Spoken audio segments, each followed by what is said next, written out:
Hello বন্ধুরা, তো কালকে আমাদের বাড়িতে বার পুজো। তো আজকে আমি বাজার করতে যাব। সকালে চান ধান করে এসে আমি দোকানে আসলাম। দোকানে ধূপধুনা দিয়ে একটু কাজ ছিল, করে নিলাম। তো এখন যাব আমি শনি পূজার বাজার করতে। কালকে আমাদের বাড়িতে পূজা। তো বন্ধুরা, এখন আমি বাজার করব জাম্বুরা এবং কুশাল এখান থেকে নিব। আমাদের ছিল হাটবার, তো অনেক ওইদিকে আরও অনেক কুশাল উঠেছিল, তো জাম্বুরা অনেক ছিল। পরে আমি এখন বাজার করে নিয়ে তারপরে যাব দশকর্মা ভাণ্ডার থেকে এখান থেকে পূজার কিছু সামগ্রী কিনে নিয়ে যাব। তারপর অনেক ফলমূল কিনতে হবে। ফলমূল কিনে নিয়ে সব কিছু নিয়ে বাড়িতে যেতে আরও অনেক বাজার করে নিয়েছিলাম। কলা, তাল, আম, তরমুজ, আপেল, অনেক কিছু ফল নিয়েছিলাম বন্ধুরা। তারপরের দিন ছিল গণেশ চতুর্দশী, গণেশ পূজা। তারপর আমি পূজার লোকে এটা পরে পূজা দিব। প্রথমে ছিল ঘরেতে নারায়ণ পূজা।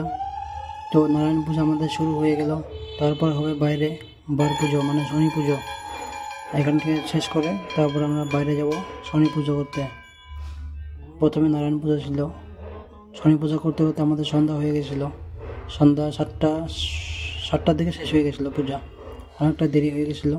অনেক লোক প্রসাদ খাওয়ার জন্য এসে পড়েছিল। আমাদের বাড়িতে তো অনেক লোক হয়, পূজাতে প্রসাদ খাওয়ার জন্য খিচুড়ি দেওয়া হয়। আর যেটা ভগবানের প্রসাদ সেটা তো আছেই। আপনারা আশীর্বাদ করবেন যেন বছর বছর করতে পারি এই পুজো। ভগবানের আশীর্বাদে কৃপাতে, আপনাদের আশীর্বাদে সাথে থাকবেন। শনি পূজা আরম্ভ হয়ে গেল। এখন পূজা করতে করতে আমাদের 7টা বেজে যাবে। প্রায় 1.5 ঘন্টা লেগে গিয়েছিল পূজা শেষ করতে করতে। অনেক সময় লেগে গেল।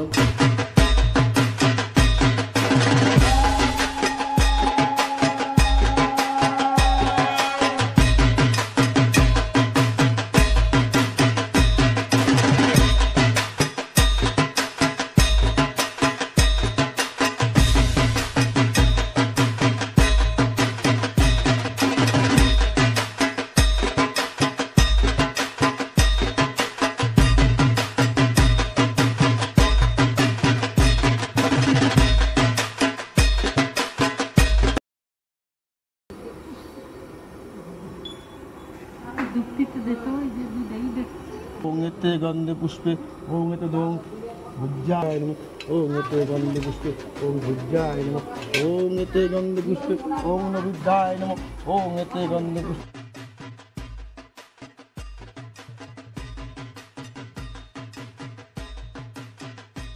তো বন্ধুরা, এই ছিল আমাদের বাড়ির পূজা, যেটা আমরা প্রত্যেক বছর করি।